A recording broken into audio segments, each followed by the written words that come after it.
साल 2017 डोकलाम में भारत चीन आमने सामने होते हैं। इसरो PSLV C-39 रॉकेट से अपने NavIC navigation satellite IRNSS-1S satellite को लॉन्च करता है। आखिरी मोमेंट में हीट शील्ड समय पर अलग नहीं होती, सैटेलाइट अपनी कक्षा में नहीं पहुंच पाता है, मिशन फेलियर हो जाता है और उस वक्त चीन का एक जासूसी जहाज युआन वांग 05 हिंद महासागर में भारतीय जल क्षेत्र के आसपास घूम रहा होता है। उसके बाद में आता है साल 2020, गलवान के अंदर भारत और चीन आमने सामने होते हैं। ठीक उससे पहले 5 मार्च 2020 को इसरो का GSLV F10 trekking satellite EOS-03 यानी कि GISAT-1 को लॉन्च करने वाला होता है। आखिरी मोमेंट्स के अंदर लॉन्चिंग रुकवा दी जाती है और इसके अगले साल 12 अगस्त 2021 को इसे फिर से लॉन्च किया जाता है, लेकिन आखिरी मोमेंट के अंदर ये फिर से नाकाम हो जाता है। 2020 की लॉन्चिंग के वक्त और बाद में जब लॉन्चिंग होती है तब चीन के जासूसी जहाज इसी हिंद महासागर के अंदर घूम रहे होते हैं। इसके बाद में दोस्तों साल 2025, भारत और पाकिस्तान का इस वक्त संघर्ष चल रहा होता है। चीन पाकिस्तान को फुल सपोर्ट करता है। भारत का इसरो इस वक्त भी PSLV C-61 रॉकेट के जरिए जासूसी सैटेलाइट EOS-09 यानी कि RISAT-1B सैटेलाइट को लॉन्च करता है, जो आखिरी स्टेज के अंदर फेलियर हो जाता है। और इस वक्त भी चीन का जासूसी जहाज डायांग ई हाओ भारतीय समंदर के अंदर देखा गया है। और यहीं से दोस्तों कई सारे सवाल खड़े होते हैं, क्योंकि इसरो के जिस रॉकेट पर दुनिया भरोसा करती है, जो अब तक केवल 2 बार ही फेलियर हुआ था दोस्तों, जिसका सक्सेस रेशियो बहुत ज्यादा है, वो आखिरी स्टेज में ही क्यों नाकाम हुआ?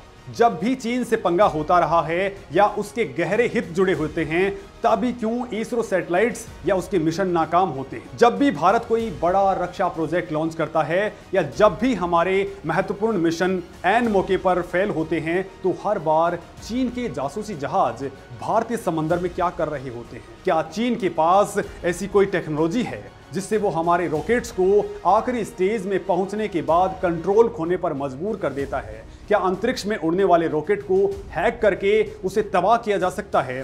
क्या चीन ऐसी इलेक्ट्रॉनिक जैमिंग को अंजाम देने की ताकत रखता है? दोस्तों, ये कई सारे सवाल हैं जो अब हर भारतीय के दिमाग में गूंज रहे हैं, क्योंकि घटनाएं एक जैसी हमेशा नहीं हुआ करती है। ये कोई इत्तेफाक नहीं है और दोस्तों, लेकिन ये हो चुका है। और इस वीडियो के अंदर मैं इन तमाम बातों को आपको बताने वाला हूं। सबसे पहले आपको कुछ एक्स्ट्रा बातें बताता हूं। दोस्तों, पाकिस्तान में भारत ने जब काउंटर अटैक बोला तो हमारी ब्रह्मोस, स्कैल्प, हैमर मिसाइलें या फिर हमारे ड्रोन्स, फाइटर जेट्स और यहां तक कि हमारी मिसाइल डिफेंस सिस्टम्स एकदम पिन पॉइंट एक्यूरेसी के साथ में अटैक कर पाए। ब्रह्मोस का जो सैकड़ों किलोमीटर दूर जो टारगेट सेट किया गया था, उस टारगेट पर एकदम पिन पॉइंट यानी कि 1 मीटर के दायरे में ही जाकर के मिसाइलें गिरी हैं। सोचिए दोस्तों, एकदम एग्जैक्ट लोकेशन के ऊपर। अब आप सोच रहे होंगे कि ये तो मिसाइल या फिर बाकी चीजों की ही काबिलियत है, तो दोस्तों आप थोड़े से गलत हैं, क्योंकि इसके पीछे इसरो की एक अदृश्य फोर्स काम कर रही होती है और वो फोर्स है हमारे नेविक सिस्टम्स की 12 सैटेलाइट्स और 10 मिलिट्री सैटेलाइट्स, जो अमेरिका के GPS से भी तगड़ी सर्विस दे रहे हैं। जहां पर भी दोस्तों हमारी मिसाइल को जाना होता है, वहां का एकदम सही रास्ता हमारे इन सैटेलाइट से ही मिल पाता है। दोस्तों, इसरो अब इन मिलिट्री सैटेलाइट्स में ही एक भयंकर कैपेबिलिटी वाला सैटेलाइट लॉन्च कर रहा था, लेकिन वो अंतरिक्ष में अचानक नाकाम हो गया, क्रैश हो गया। अब बात इसरो की नाकामी की नहीं करेंगे, क्योंकि इसरो ने तो अपना बेस्ट कर दिखाया है। हमारा चंद्रयान 2 नाकाम रहा, लेकिन फिर चंद्रयान 3 ने सारे रिकॉर्ड ब्रेक कर डाले। हम मंगलयान लॉन्च कर चुके हैं, हम सूरज के ऊपर अपना यान भेज चुके हैं। लेकिन दोस्तों, अब इसरो ने जो EOS-09 यानी कि RISAT सैटेलाइट लॉन्च किया है, ये सैटेलाइट आखिरी मोमेंट में लेकिन फेलियर हो गया। इसरो के RISAT और कार्टोसैट जैसे उपग्रहों ने ऑपरेशन सिंदूर के अंदर बहुत बड़ी भूमिका निभाई थी। इन उपग्रहों ने 24 घंटे रियल टाइम डेटा सेना को उपलब्ध करवाया था। रात के वक्त भी हाई रेजोल्यूशन वाली इमेजिनरी सेना को प्रोवाइड कर दी, जिससे दुश्मन के ठिकानों को खोजने में बड़ी मदद मिली। भारत के लिए आसमान से खुफिया जासूसी करते हुए इन सभी सैटेलाइट्स ने पड़ोसी देशों के सामरिक ठिकानों की लोकेशन, सैन्य गतिविधियों और ठिकानों की एग्जैक्ट पिन पॉइंट जानकारी भारत को दी।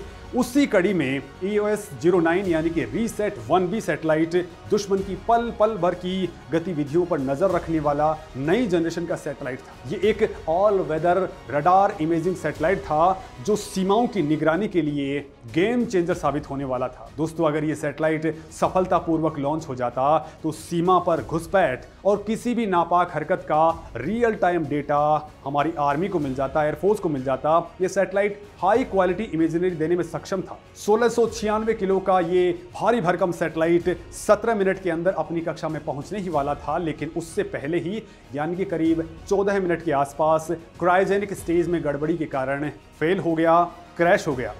हालांकि इसरो ने प्राइमरी तौर पर टेक्निकल फेल्योर की बात कही है, लेकिन इसरो के स्पेस प्रोग्राम्स में सैबोटेज यानी कि साजिश के उदाहरण बहुत ज़्यादा मौजूद हैं। क्योंकि दोस्तों, इस तरह के सैटेलाइट लॉन्च करना तो इसरो के बाएं हाथ का खेल था। ये कोई पहला सैटेलाइट लॉन्च नहीं था, इसरो का 101वां लॉन्च था। PSLV रॉकेट, जो दुनिया का सबसे भरोसेमंद रॉकेट है, उससे सैटेलाइट लॉन्च किया गया था और वो भी सबसे ज़्यादा कामयाबी लॉन्च व्हीकल रहा है। PSLV ने अब तक अपने सभी मिशनों में यानी कि 63 मिशनों में केवल 2 बार फेल्योर का सामना किया है। PSLV D1 रॉकेट पहली बार 20 सितंबर 1993 में अपने लॉन्च में IRS-1E सैटेलाइट को कक्षा में स्थापित नहीं कर पाया था। तब दूसरे और तीसरे चरण के बीच में डायरेक्शन अनकंट्रोल हो गई थी और सैटेलाइट समंदर के अंदर जा गिरा था। दूसरी बार दोस्तों, 31 अगस्त 2017 को PSLV C-39 रॉकेट नेविक्स नेविगेशन सैटेलाइट IRNSS-1S सैटेलाइट को लॉन्च करने वाला था। लेकिन दोस्तों, इसके अलावा ये PSLV बहुत सक्सेस रहा है। मतलब सीधे सीधे यकीन तो नहीं होता है, दाल में जरूर काला है। जिस काम में इसरो सबसे तगड़ी ताकत रखता है, वहीं पर कुछ फेल्योर जैसा कांड हुआ है तो सवाल उठना तो बिल्कुल जायज है। क्योंकि आज पाकिस्तान से साथ में हमारे जो हालात थे वो आप देख ही पा रहे हैं। और आज से 5 साल पहले यानी कि 2020 में जब चाइना के साथ में गलवान हुआ था, तब भी कुछ ऐसा ही हुआ था। और उससे पहले 2017 के अंदर यानी डोकलाम संघर्ष के दौरान भी कुछ ऐसा ही होता है। तीनों घटनाएं दोस्तों, और तीनों में 3 सैटेलाइट सीधे तौर पर मिलिट्री सर्विलांस या फिर नेविगेशन से जुड़े हुए थे। तीनों बार ही सबसे घातक और सबसे धांसू जासूसी सैटेलाइट स्पेस के अंदर जा रहे थे। अब दोस्तों, इन सभी चीजों को जानना बेहद जरूरी है। दोस्तों, मैं आपको सबसे पहले 2017 वाली बात बताता हूं। तब डोकलाम में भारत और चीन के बीच में संघर्ष चल रहा था। डोकलाम का जो तनाव है वो 16 जून 2017 से लेकर के 28 अगस्त 2017 तक चला था। और ठीक उसी दौरान दोस्तों, 31 अगस्त 2017 को PSLV C-39 रॉकेट के जरिए नेविक नेविगेशन सिस्टम का IRNSS-1S सैटेलाइट लॉन्च करना था। लेकिन क्या हुआ, एन मौके पर हीट सील्ड अलग नहीं हुई और सैटेलाइट अपनी कक्षा में पहुंच ही नहीं पाया। ये हमारे नाविक सैटेलाइट नेविगेशन के काम आने वाला धांसू सैटेलाइट था। अब दोस्तों, इन सारी बातों के अंदर जो एक बात सबसे ज्यादा अखर रही थी वो ये थी कि हिंद महासागर में उस वक्त चीन का जासूसी और सर्विलांस करने वाला जहाज युआन वांग 05 मौजूद था। वो भारतीय जल क्षेत्र के बेहद करीब दायरा डाला हुआ था। अब दोस्तों, आपको EOS-03 यानी कि GISAT-1 की असली कहानी से रूबरू करवाता हूं। वो वक्त था साल 2020 का। गलवान के अंदर भारत और चीन आमने सामने होते हैं।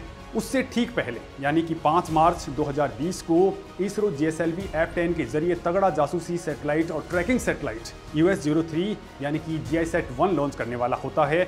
आखिरी मोमेंट्स के अंदर होता क्या है कि लॉन्चिंग रुकवा दी जाती है और कहा गया कि इस सैटेलाइट में कुछ टेक्निकल फॉल्ट्स हैं जिससे इसे रोका जा रहा है। कुछ रिपोर्ट्स में तब ये बताया गया कि इसमें कुछ ऐसा ट्रैकिंग इक्विपमेंट्स लगा था जिसको लेकर के अमेरिका ने दखल दी और इसे रुकवा दिया।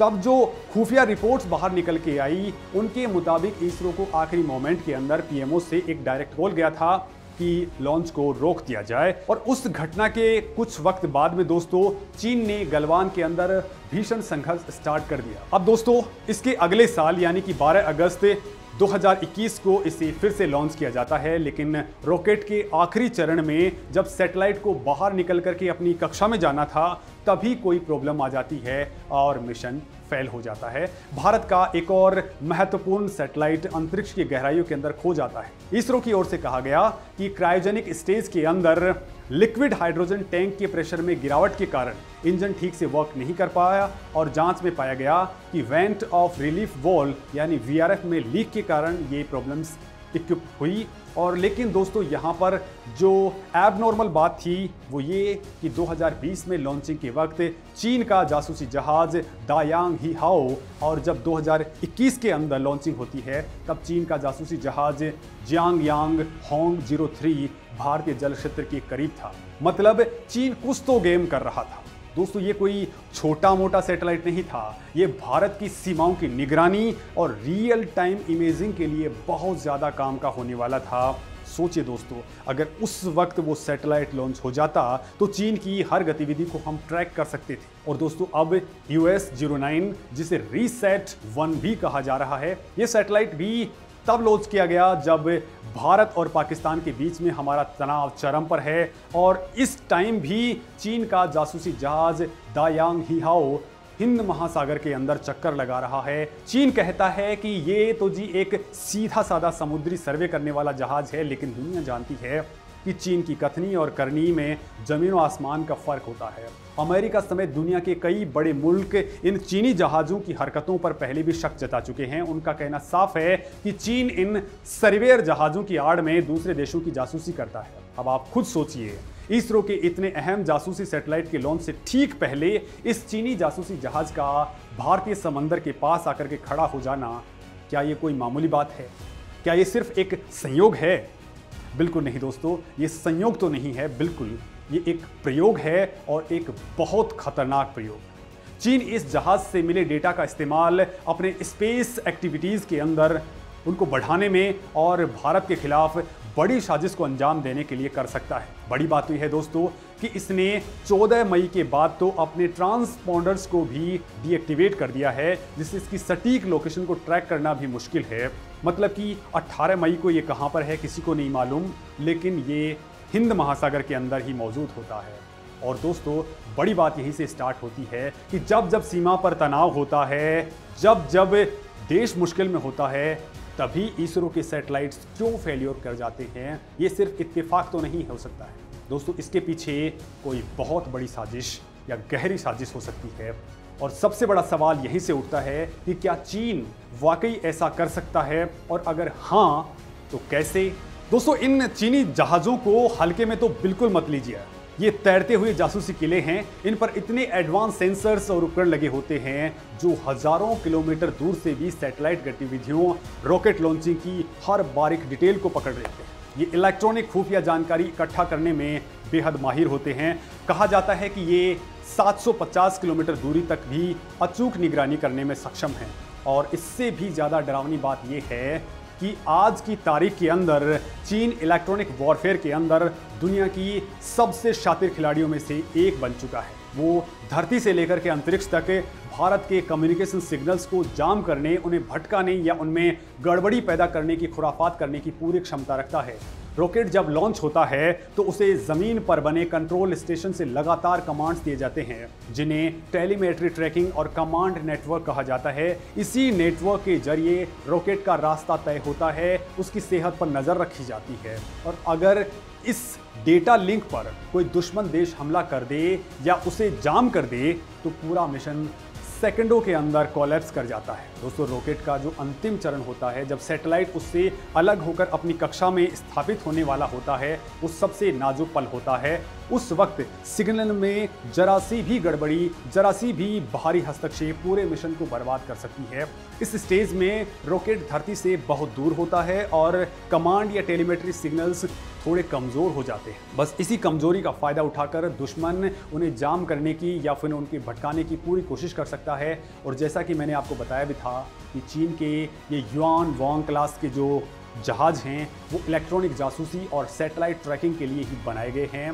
इन पर लगे बड़े बड़े एंटीनाज और उन्नत सेंसर्स किसी भी सिग्नल को पकड़ करके उसे जाम करने या फिर उसमें छेड़छाड़ करने के लिए ही डिज़ाइन किए गए हैं। दोस्तों ये हाई पावर्ड जेमिंग प्लेटफॉर्म इसरो के कमांड्स को बाधित कर सकते हैं, इन्हें डिस्टर्ब कर सकते हैं। और हाँ, ये सच है कि इसरो अपने सभी टेलीमेट्री सिग्नल्स को बेहद मजबूत एन्क्रिप्शन में सुरक्षित रखता है। इसमें एन्क्रिप्शन कम्युनिकेशन यानी कॉमसेक होता है ताकि डेटा की प्राइवेसी बनी रहे, और ट्रांसमिशन सिक्योरिटी तकनीक का इसके अंदर काफ़ी सारा इस्तेमाल होता है ताकि दुश्मन खुफिया जानकारियां हमसे बिल्कुल भी ना जुटा पाए।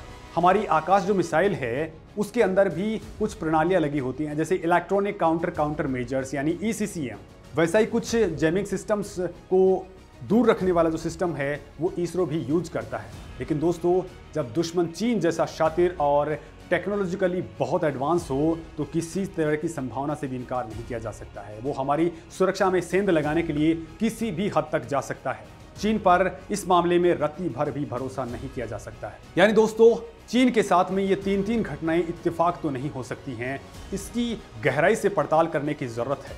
दोस्तों, आपका इस मैटर पे क्या कुछ कहना है, कमेंट करके जरूर बताएं। क्या ये एक जनरल फेल्योर था या फिर इसके ऊपर चीन की साजिश का पूरा शक है? कमेंट करके जरूर बताएं। धन्यवाद।